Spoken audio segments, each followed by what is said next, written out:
Hai guys, welcome back to my YouTube channel. Makasih banyak buat teman-teman semua yang udah sering komen, like, and subscribe di YouTube channel aku. Semoga video-video aku ini bisa bermanfaat buat kalian semua. Nah, di video kali ini aku bakal bahas mengenai Chinese Government Scholarship. Gimana sih caranya untuk diterima beasiswa full scholarship untuk jenjang S1, S2, dan S3. Nah, karena banyak banget pertanyaan yang nanya ke aku, Dad, aku tuh udah apply loh Chinese Government Scholarship tipe A, tapi nggak direspon sama sekali, nggak ada tanggapan, itu gimana ya? Terus banyak juga yang nanya, itu tuh informasinya di mana sih? Udah buka websitenya Embassy Indonesia, tapi pengumumannya nggak update. Sebenarnya tuh website yang bener yang mana sih? Nah, tenang aja teman-teman, aku bakal jelasin mengenai Chinese Government Scholarship dan step by step-nya, yang pasti yang anti ribet. Pokoknya kalian gampang, tinggal ikutin aja video tutorial yang aku buat untuk kalian. Jadi nanti kalian tinggal daftar melalui website tersebut. Nah, teman-teman, jangan lupa untuk like, subscribe, dan komen. Oke, kita akan mulai ya. Nah, yang pertama, kalian tuh harus tahu dulu apa sih Chinese Government Scholarship. Terus kemudian ada tipe apa aja sih jalur Chinese Government Scholarship ini. Jadi, Chinese Government Scholarship ini adalah beasiswa full scholarship untuk jenjang S1, S2, dan S3 bagi warga negara asing. Nah, jadi untuk kalian warga negara asing, udah pasti orang Indonesia bisa daftar untuk Chinese Government Scholarship. Nah, tapi teman-teman ada 3 tipe. Ada tipe A, tipe B, dan tipe C. Nah, inilah teman-teman yang kadang suka bingung-bingung nih, aku tuh harusnya melamar yang mana sih gitu.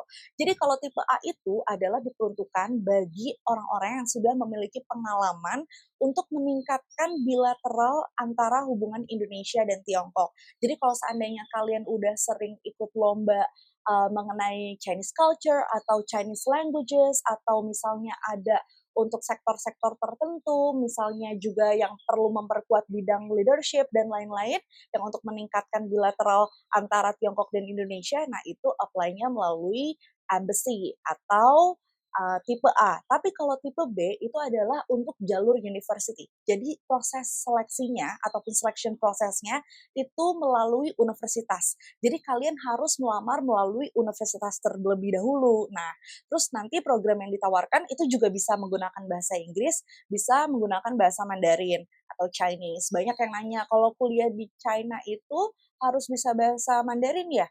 Nah, itu sebenarnya tergantung balik lagi ke program yang mau kalian apply. Kalau program yang menggunakan bahasa Chinese, nah kalian harus melampirkan HSK. Tapi kalau seandainya kamu apply-nya dengan program yang pakai bahasa Inggris, itu kamu bisa apply menggunakan TOEFL atau IELTS gitu. Nah, terus kemudian kalau jalur tipe C itu adalah jalur undangan, memang yang diberikan kepada orang-orang yang berprestasi di bidang-bidang tertentu. Nah, jadi jangan salah nih teman-teman. Nah, aku saranin buat kalian apply tipe yang jalur B. Kenapa? Karena kalau yang jalur B ini selection prosesnya itu akan langsung di seleksi sama pihak kampus gitu. Jadi proses selection prosesnya tuh lebih mengutamakan kualitas dari para pelamar yang untuk melamar di program maupun universitas tersebut. Selanjutnya, daftar universitasnya. Jadi ingat ya teman-teman, teman-teman tuh harus daftar 2, beasiswanya dan universitasnya. Jadi kalian harus tahu dulu nih, program apa yang mau kalian apply, di universitas mana. Misalnya kalian mau apply di Tsinghua University, di Fudan University, Peking, USTC, Shanghai Chiao Tong, ataupun Keichang, ataupun kampus Ivy League-nya China lainnya, atau biasa disebut C9. Nah, kalian silahkan aja riset dulu program apa yang mau kalian apply, terus kemudian kalian daftar. Oke, nah kemudian kalian harus membayar application fee. Sebenarnya ini beda-beda, ada yang gratis, ada yang harus bayar. Kalaupun bayar biasanya di 800 RMB atau sekitar 1,6 juta rupiah. Setelah itu kalian juga harus pilih kalau kalian ini melalui jalur Chinese Government Scholarship. Jadi biasanya ada pilihannya. Pada saat pendaftaran kalian ingin melakukan seleksi Chinese Government Scholarship gitu.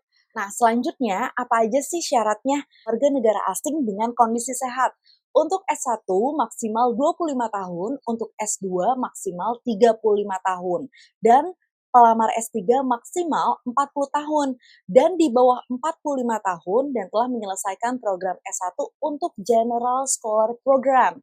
Atau misalnya kalau seandainya kalian tertarik untuk apply sekolah bahasa atau program course yang durasinya 1 atau 2 tahun, apa aja sih yang perlu disiapin? Misalnya kalian harus menyiapkan English Proficiency Language buat IELTS dan TOEFL untuk pelamar dengan bahasa Inggris, atau HSK, Chinese Proficiency Language untuk pelamar dengan tujuan program menggunakan bahasa Mandarin.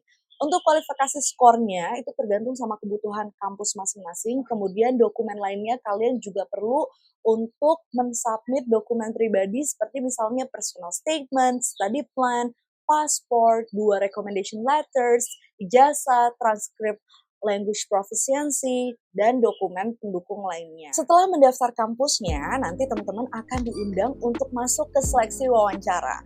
Nah, untuk seleksi wawancara ini, teman-teman kalian tinggal tunggu aja undangannya melalui email kalian, jadi pastikan email kalian aktif untuk kalian bisa diundang seleksi wawancara. Jadi siapin ya untuk persiapan kalian wawancara. Nah, kemudian untuk tanggal-tanggal pentingnya, itu pembukaan universitas, selection prosesnya untuk kalian daftar, itu sekitar di bulan Desember sampai Maret. Terus kemudian untuk Chinese Government Scholarship itu di Januari hingga April. Tapi tergantung lagi nih, balik lagi ke kebijakan kampusnya ataupun universitasnya masing-masing. Jadi kalian harus tetap kepoin universitasnya dan juga Chinese Government Scholarship. Kemudian, kalau seandainya teman-teman mau tahu gimana sih caranya supaya lolos diterima beasiswa, aku ada video di YouTube channel aku, yaitu lolos untuk beasiswa luar negeri. Nah, kalian harus nonton itu juga teman-teman. Selanjutnya adalah daftar di websitenya Chinese Government Scholarship. Nah, kalian harus juga nih isi data diri kalian, terus kemudian masukin berkas ataupun dokumen yang udah kalian submit di universitas. Kemudian kalian juga harus submit di Chinese Government Scholarship. Nah, dokumennya apa aja sih? Sama foto, paspor, terus kemudian ijazah, recommendation letters, dan other supporting documents lainnya. Kalian harus submit di situ. Nah, nanti kalian harus masukin agency number.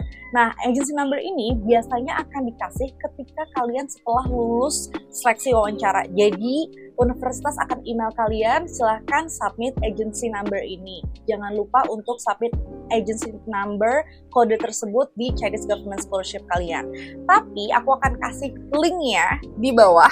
Jadi kalian tinggal klik aja. Kira-kira kampus kalian yang ingin kalian tuju itu agency numbernya apa sih? Nah, kalian bisa lihat di caption. Oke, kalau kalian udah daftar universitasnya, terus kemudian kalian juga udah daftar beasiswanya, aku mau jelasin mengenai time schedule. Jadi, untuk wawancara itu biasanya di bulan Maret sampai April, terus kemudian nanti kalian akan dapat pengumuman nih untuk lolos atau tidaknya di universitas tersebut. Biasanya kalian akan diberikan pre-admission letter kalau kalian sudah diterima di universitas tersebut. Pengumumannya itu sekitar bulan April atau Mei. Terus kemudian untuk result scholarship-nya itu akan diberitahukan pada bulan Juli atau Agustus gitu teman-teman.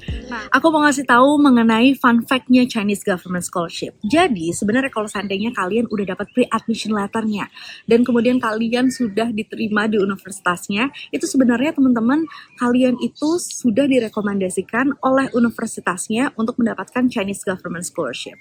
Kenapa? Karena sebenarnya mereka itu memiliki kuota per universitas untuk memberikan Chinese Government Scholarship. Jadi Chinese Government Scholarship ini adalah institusi funding lah istilahnya gitu kalau di China. Jadi sebenarnya yang memutuskan untuk kalian dapat beasiswa atau enggak itu bukan Chinese Government Scholarship-nya, tapi yaitu adalah universitasnya. Nah, namun aplikasi kalian akan direview oleh Chinese Government Scholarship apakah kalian layak atau tidak. Tapi kalau seandainya kalian sudah direkomendasikan, itu hampir positif kalian dapat untuk beasiswa Chinese Government Scholarship gitu teman-teman. Oke, selanjutnya aku bakal bahas benefits-nya. Apa aja sih tunjangan yang akan diberikan ke kalian? Nah, yang pertama adalah full tuition fee. Jadi kalian udah nggak usah lagi mikirin gimana caranya bayar kuliah karena udah di cover 100% oleh Chinese Government Scholarship ini. Oke, yang kedua adalah uang saku. Untuk S1, uang sakunya sebesar 2.500 RMB, untuk S2 3.000 RMB, dan untuk S3 3.500 RMB. Terus gimana akomodasinya? akomodasinya. Akomodasinya itu kalian akan diberikan akomodasi, terus kemudian itu biasanya kalian akan disiapkan kamar di dormitory gitu. Terus kalian juga akan diberikan asuransi sebesar 800 RMB. Jadi kalian pertama harus bayar dulu, terus kemudian nanti akan di-reimburse oleh kampus untuk 800 RMB tersebut. Terus kalau tiket pesawat gimana? Nah, untuk tipe B, sayang sekali untuk tiket pesawat kalian harus mengcover sendiri. Kemudian berapa universitas sih yang bisa kalian daftar untuk di Chinese Government Scholarship ini? Nah, jadi cuma bisa satu universitas yang didaftarkan untuk di Chinese Government Scholarship. Oke teman-teman, aku berharap videoku ini bermanfaat untuk kalian semua, para pejuang dan pemburu beasiswa. Semoga kalian berhasil, aku doain. Kalian juga bisa komen kalau seandainya kalian mau tanya seputar Chinese Government Scholarship. Jangan lupa like and subscribe. Thank you so much for watching guys. See you again on my next video. Bye-bye.